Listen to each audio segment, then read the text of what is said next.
Hi, எல்லாருக்கும் வணக்கம். Welcome back to our channel. என் சேனலை சப்ஸ்கிரைப் பண்ணவங்க எல்லாருக்குமே ரொம்ப ரொம்ப நன்றி. ஃபர்ஸ்ட் ஆஃப் ஆல் எல்லாருக்கும் சாரி, லாங் வீடியோ போஸ்ட் பண்ணுறதுக்கு வந்து ரொம்ப லேட் ஆகிடுச்சு. நான் வந்து டியூஸ்டே வெனஸ்டேலே பண்ணியிருக்கணும், பண்ணல. இன்றைக்கி தான் வந்து போஸ்ட் பண்ணியிருக்கேன். vlog ஆக்சுவலி 1 வீக் பேக் எடுத்தது. May 16th வந்து நாங்கள் எல்லாருமே பெங்களூரில் வந்து ஒரு ஃபங்க்ஷனுக்காக வந்து போயிருந்தோம்ல, கிரக பிரவேசம் ஃபங்க்ஷன். அங்கே எடுத்த வீடியோ தான் இது. வெட்னஸ்டே நைட்டே வந்து எல்லாருமே சென்ட்ரல் ஸ்டேஷனில் கேதர் ஆகி அங்கேருந்து பெங்களூர் போயிட்டு ரீச் ஆகிட்டு மார்னிங் வந்து ஒரு ரூமுக்கு போயிட்டு எல்லாருமே ரெடி ஆகிட்டு ஃபங்க்ஷனுக்கு போகிறதுக்காக கிளம்பியிருந்தோம். ஆக்சுவலி ஃபங்க்ஷன் வந்து எங்கள் எம்டி வீட்டோட ஃபங்க்ஷன். அவங்க வந்து புது வீடு கட்டியிருக்காங்க. ஸோ வீட்டு கிரகப்பிரவேசத்துக்காக எல்லாருமே போயிருந்தோம். இவங்க எல்லாருமே என்னோட கலீக்ஸ். பட் இப்போ இல்லை, once upon a time. Because இப்போ நான் வந்து ஜாப் போகல, வீட்டில் தானே இருக்கேன். நிறைய பேர் அதையுமே வந்து நான் வீடியோவில் சொல்லியிருந்தனால கமெண்ட்ஸில் நீங்கள் ஒர்க்கிங்காக எங்கே ஒர்க் பண்ணுறீங்க, ஐடியா அப்படின்லாம் கேட்டிருந்தாங்க. கிடையாது, நாங்கள் எல்லாருமே வந்து ஒரு க்ரூ அப்படியே வந்து ஆப்டோமெட்ரிஸ்ட்னா which is something related to eye இல்லை. ஸோ நீங்கள் வந்து இப்போது டாக்டர் கிட்டே போகிறீங்கன்னு வச்சுக்கோங்களேன், நீங்கள் டாக்டர் பார்க்குறதுக்கு முன்னாடி ஆப்டோமெட்ரிஸ்ட்டு தான் வந்து விசிட் பண்ணுவீங்க. நான் என்னோட ப்ரொஃபஷன் அண்ட் ஸ்டடீஸ் பற்றியுமே எக்ஸ்பிளைன் பண்ணுறேன் இந்த வீடியோலேயே. அண்ட் இவங்க தான் வந்து சார் அண்ட் மேம். சார் தான் வந்து எங்கள் ஷாப்புடைய ஓனர். ஹவுஸ் வார்மிங் வந்து கிறிஸ்டியன் ரிலீஜியன் படி வந்து நடந்தது. ஸோ இது வரைக்கும் நான் கிறிஸ்டியன் ஃபங்க்ஷன் வந்து அட்டென்ட் பண்ணதில்லை, இதுதான் ஃபர்ஸ்ட் டைம். சர்டன் டைமிங் அப்படின்னு இன்ஃபார்ம் பண்ணியிருந்தாங்க. அந்த டைமுக்கு நாங்கள் எல்லாருமே கேதர் ஆயிருந்தோம். பாஸ்டர் வந்தாங்க, ரிப்பன் கட் பண்ணிட்டு ப்ரேயர்ஸ் கொஞ்சம் பண்ணாங்க. ஸோ அவ்வளோதான், ஹவுஸ் வார்மிங் வந்து சூப்பராக நல்லபடியாக முடிஞ்சது. அப்போ தான் யோசிச்சேன், நம்ம வீட்டிலலாம் ஹவுஸ் வார்மிங்னா ஐயர் கூப்பிட்டு ஓமம்லாம் வளர்த்தி புகை போட்டு சுற்றி இருக்க சொந்தக்காரங்க எல்லாருமே ஓடிடுவாங்க, யாருமே பக்கத்தில் நிற்க மாட்டாங்க. ஃபங்க்ஷன் முடிஞ்சதோ எல்லோரும் வந்து நேராக சாப்பிட தான் வந்தோம். லஞ்ச் வர்றதுக்கு வந்து கொஞ்சம் டிலே ஆனதுனால நம்ம தான் கொஞ்சம் நேரம் கூட சும்மா இருக்க மாட்டோமே, அதான் அந்த கேப்பில் வந்து குட்டியாக ஒரு கேம் மாதிரி கண்டக்ட் பண்ணி ஜாலியாக வந்து டைம் பாஸ் பண்ணிட்டு இருந்தோம். அப்புறமா வந்து லஞ்ச் வந்ததுமே எல்லோரும் ஒன்றா உட்காந்து சாப்பிட்டுட்டு இருந்தோம். அண்ட் வாங்க இப்போ நம்ம கதைக்கு திரும்புவோம். நான் படித்தது வந்து ஆப்டோமெட்ரினா என்னன்னா, என்னோடது வந்து டாக்டரேட் கோர்ஸ் கிடையாது. ஆக்சுவலி இது வந்து ஒரு பேராமெடிக்கல்னா சப்போர்ட்டிங் ஸ்டாஃப் அப்படின்னு வந்து சொல்லுவாங்க. டாக்டருக்கு சப்போர்ட்டிங் ஸ்டாஃப் மாதிரி. ஆர்ட்ஸ் குரூப் எடுத்தால் வந்து படிக்க முடியாது. ஃபிசிக்ஸ், கெமிஸ்ட்ரி, மேக்ஸ், பயாலஜி வருது இல்லை, அந்த ஃபர்ஸ்ட் குரூப் எடுத்தோன்னா நம்ம வந்து படிக்கலாம் பேராமெடிக்கல். அப்படி இல்லைன்னா பியூர் சயின்ஸ் குரூப் இருக்குல்ல, ஃபிசிக்ஸ், கெமிஸ்ட்ரி, மேக்ஸ் வராது, அதுக்கு பதில் பாட்னி ஜுவாலஜி வந்து 200 மார்க்ஸ்க்கு வந்து எழுதுவோம். அந்த மாதிரி பியூர் சயின்ஸ் குரூப் எடுத்தோம் அப்படின்னா பேராமெடிக்கல் போகிறது ரொம்பவே வந்து யூஸ்ஃபுல்லாக இருக்கும். அப்போல்லாம் நான் காலேஜ் ஜாயின் பண்ணும்போது 2012 என்னோட பேட்சில் வந்து computer science, physics, chemistry, maths எடுத்தாங்கல்ல, அந்த குரூப்பு கூட வந்து சூஸ் பண்ணி ஆப்டோமெட்ரி படித்தாங்க. பட் கம்ப்யூட்டர் சயின்ஸ் எடுத்துகிட்டு என்னை பொறுத்தளவுக்கு பேராமெடிக்கல் வர்றது அட்வைசபிள் கிடையாது.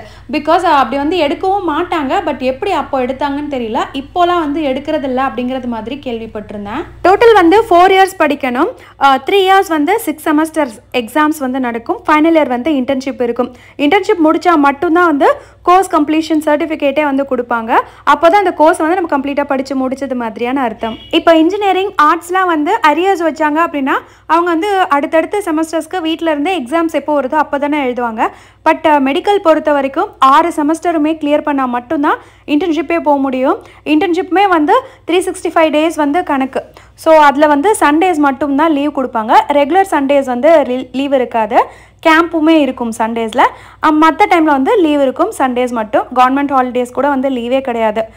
மெடிக்கல் ஃபீல்டுக்குள்ளே போயிட்டா அப்படி தான். எனக்கு வந்து மேக்ஸ் இருக்கக்கூடாது அப்படிங்கிறது மாதிரி பயந்தேன். பிகாஸ் நான் இதுக்கு முன்னாடி சொல்லியிருந்தேன்ல, எனக்கு மேக்ஸ்னால் கொஞ்சம் பயம் அப்படின்னு. ஸோ அதனாலே வந்து மெடிக்கலுக்குள்ளே போனேன். பட் 2 செமஸ்டர் மேக்ஸ் இருந்தது. +2 அளவுக்கு வந்து அவ்வளோ கொஞ்சம் கஷ்டமாலாம் இல்லை. அதில் இருக்கிறதுல பேசிக் மேக்ஸ் தான் வந்து ஃபஸ்ட்டு 2 செமஸ்டருக்கு வந்தது. நாங்கள் வந்து 2012 to 2016 பேட்சு ராமச்சந்திரா யூனிவர்சிட்டியில் வந்து நான் கம்ப்ளீட் பண்ணிவிட்டு வெளியே வந்தேன். ஆப்டோமெட்ரினா என்னென்னா, நம்ம கண்ணு சம்மந்தப்பட்டு படிக்கிறது. கண்ணிலே வந்து இப்போது நீங்கள் வந்து டாக்டர்கிட்ட போகிறீங்கன்னு வச்சுக்கோங்களேன், உங்களுக்கு கண்ணில் என்ன ப்ராப்ளம் நீங்கள் டாக்டர்கிட்ட போனாலும் ஃபஸ்ட்டு வந்து உங்களை ஆப்டோமெட்ரிஸ்ட் தான் செக் பண்ணுவாங்க. கண்ணில் வந்து சின்னதாக ஏதாவது நீங்கள் ப்ராப்ளம் அப்படின்னு ஹாஸ்பிட்டல் போனாலுமே ஃபஸ்ட்டு வந்து ஓபி வந்து ஆப்டோமெட்ரிஸ்ட் கிட்ட தான் போகும். நாங்கள் தான் வந்து உங்களுக்கு அந்த ஸ்னெலனில் வந்து படிக்க வைப்போம்ல, லெட்டர்ஸ்லாம் வந்து படிக்க வச்சு உங்களுக்கு எவ்வளோ தூரம் விஷன் இருக்குங்கிறத வந்து அனலைஸ் பண்ணி அதுக்கப்புறமா திரும்ப ரெட்டினோஸ்கோபிக் எக்ஸாமினேஷன்லாம் பண்ணி, ரெட்டினோஸ்கோபிக் எக்ஸாமினேஷன்னா கண்ணில் லைட்டெல்லாம் அடித்து செக் பண்ணுவோம்ல, ஸோ இதெல்லாம் பண்ணி உங்களுடைய பவர் இருக்கா இல்லையா, எவ்வளோ பவர் இருக்குது எல்லாத்தையுமே அசஸ் பண்ணி நாங்கள் தான் வந்து உங்களை டாக்டர்கிட்ட அனுப்பிவிடுவோம். ஸோ ஃபஸ்ட்டு வந்து உங்களை எக்ஸாமைன் பண்ணுறது ஆப்டோமெட்ரிஸ்ட் தான். அதுதான் வந்து நான் படிச்சிருக்கேன். என்னோடய ஹஸ்பண்ட், அப்புறம் என்னோடய பிரதர்-இன்-லா, அதுக்கப்புறமா என்னோடய தங்கச்சி, என்னோடய மாமா பையன் எல்லாருமே வந்து ஆப்டோமெட்ரி தான் நாங்கள் படிச்சிருக்கோம். ஹாஸ்பிட்டலுக்குமே ஒர்க்குக்கு போகலாம், இல்லை ஆப்டிக்கல்ஸ் வேணாலுமே நம்ம சூஸ் பண்ணி ஒர்க் போகலாம். ஸோ அது நம்மளுடைய ப்ரிஃபரன்ஸ் தான். நாங்கள் எல்லாருமே படித்து முடிச்சுட்டு ஆப்டிக்கலுக்கு தான் வந்து ஒர்க்கு போகணும். டைமிங் கொஞ்சம் அதிகம் தான், பட் ப்ரெஷர் வந்து அவ்வளோ இருக்காது ஆப்டிக்கல்ஸில். அண்ட் பேசிக்கிட்டே நாங்கள் வந்து பெங்களூர்லேருந்து சென்னை ரீச் ஆகிட்டோம். நிறைய பேர் வந்து அந்த ஷார்ட் வீடியோவில் நான் சாரீ வந்து ப்ளீட்டிங் பண்ணுறது பார்த்துட்டு எனக்கு கம்ப்ளீட்டாக டீட்டெயிலாக லாங் வீடியோவில் சொல்லுங்கள் அப்படின்னு சொல்லியிருந்தீங்க. ஸோ அதை தான் இந்த வீடியோவில் வந்து காட்டியிருக்கேன். அப்படியே கதையை சொல்லிக்கிட்டே எப்படி வந்து ப்ளீட்டிங் பண்ணுறேன், எப்படி பின் பண்ணுறேங்கிறதையும் உங்களோட ஷேர் பண்ணுறேன். நான் வந்து படிக்கும்போதே சரி, மேக்ஸு அப்படின்னு ஒரு விஷயத்தை யோசித்து மெடிக்கல் ஃபீல்டுக்குள்ளே போனேங்கிறது ஒரு பக்கம், எனக்கு வந்து பயாலஜி ரொம்ப பிடிக்கும். எஸ்பெஷலி பாட்னி விட ஜுவாலஜி வந்து ரொம்ப பிடிக்கும். அவ்வளோ விரும்பி படிப்பேன். ஏன்னா அது வந்து நம்மளுடைய ஃபிசியாலஜி அனாட்டமி ரிலேட்டடாக இருக்கும். அதனால் அது எனக்கு ரொம்ப பிடிக்கும். அப்படி வந்து ரொம்ப விரும்பி வந்து படிப்பேன். அதனால் நான் மெடிக்கல் ஃபீல்டுக்குள்ளே போனேன். ரொம்ப விரும்பி வந்து படித்தேன். அதே மாதிரி மெடிக்கல் ஃபீல்டுக்குள்ளே போனேன். நான் நினச்சதெல்லாம் நடந்துச்சு. கடைசியாக நான் நினச்ச மாதிரி என்னால் ஒர்க்கை வந்து கண்டினியூ பண்ணல. இது என்னோடய லைஃப்பில் நடந்த ஒரு பெரிய பேட் சேஞ்ச் அப்படின்னே வந்து சொல்லுவேன். பிகாஸ் நான் அவ்வளோ விரும்பி படித்த படிப்பை என்னால் வந்து ஒர்க்கை கண்டினியூ பண்ணவே முடியல. அதனாலேயே என்னோடய படிப்பே வந்து நான் வெறுக்க ஆரம்பித்தேன். நம்ம ஏன் வந்து இந்த மெடிக்கல் ஃபீல்டுக்குள்ளே போகணும்? பிகாஸ் இப்போ வந்து கோவிட் டைம்லலாம் நிறைய பேர் ஆஃபீஸ் போக முடியல அப்படின்னா ஐடி பீப்புள்லாம் ஒர்க் ஃப்ரம் ஹோம் பண்ணாங்க. எனக்கு வந்து அப்போல்லாம் கூட ரொம்ப ஃபீலிங்காக இருந்தது. ஃபஸ்ட் குரூப் எடுத்து படித்து ஒன்றுமே இல்லாமல் இருக்கோமே அப்படிங்கிற மாதிரி கஷ்டமாக இருந்தது. ஸோ நம்மளுமே வந்து ஒரு ஆர்ட்ஸ் குரூப் இல்லைனா இன்ஜினியரிங் பக்கம் அந்த மாதிரி போயிருந்தோன்னா மேபி நம்மளுமே பெட்டராக ஷைன் பண்ணியிருக்கலாமோ அப்படிங்கிறது ஒரு உறுத்தல் வந்து இப்போவும் கூட இருக்குது. ஆனால் படித்த படிப்புக்கு உண்டான வேலையை செய்கிறதே வந்து ஒரு தனி சந்தோஷம்ல.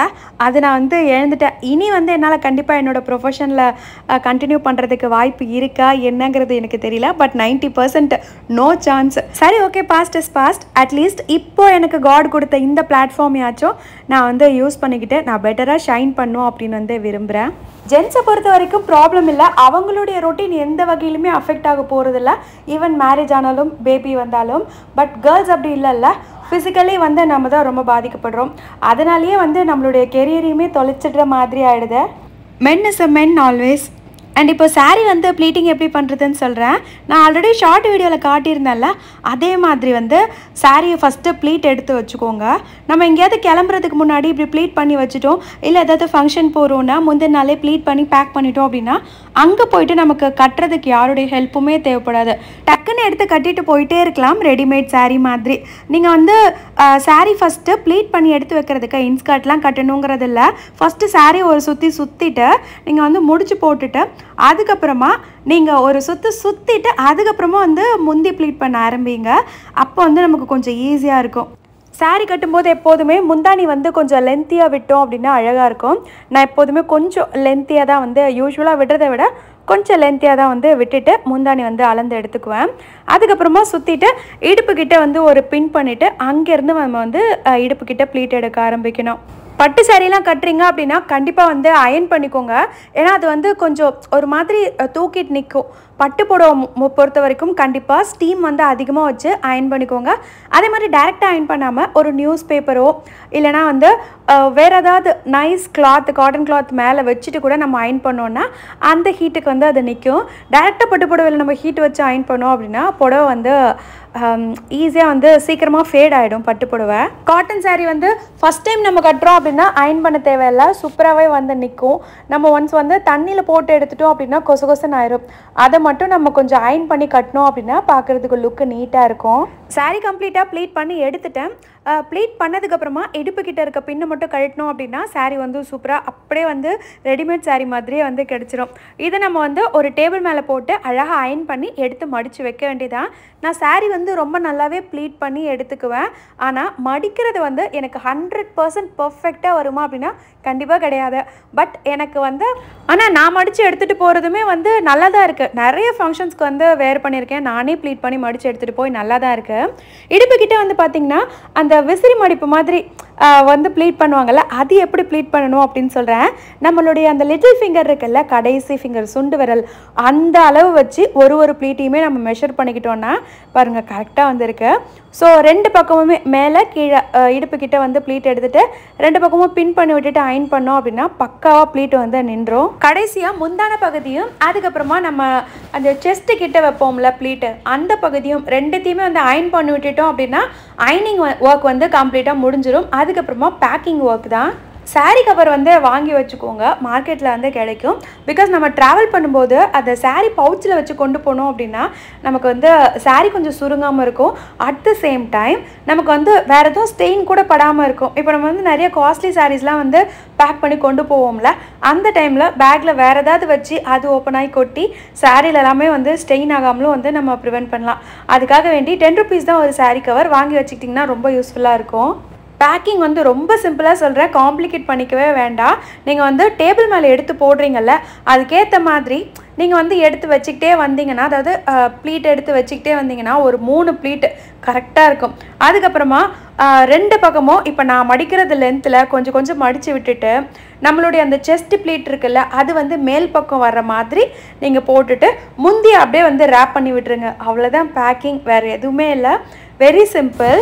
அவ்வளோதான், ரெடி. இது அப்படியே சாரீ கவரில் வச்சு பேக் பண்ணி கொண்டு போய் 2 minutes யாரோட ஹெல்ப்புமே இல்லாமல் நம்மளே வந்து கட்டிடலாம். இந்த வீடியோ கண்டிப்பாக உங்கள் எல்லாருக்கும் பிடிச்சிருக்கோம் அப்படின்னு நம்புகிறேன். வீடியோ பிடிச்சிருந்தா லைக் பண்ணிக்கோங்க. நீங்கள் நம்ம சேனலில் புதுசாக பார்க்குறீங்க அப்படின்னா ப்ளீஸ் சப்ஸ்கிரைப் பண்ணிக்கோங்க. இன்னும் ஒரு இன்ட்ரெஸ்டிங்கான வீடியோவில் பார்க்கலாம். அது வரைக்கும் பாய்.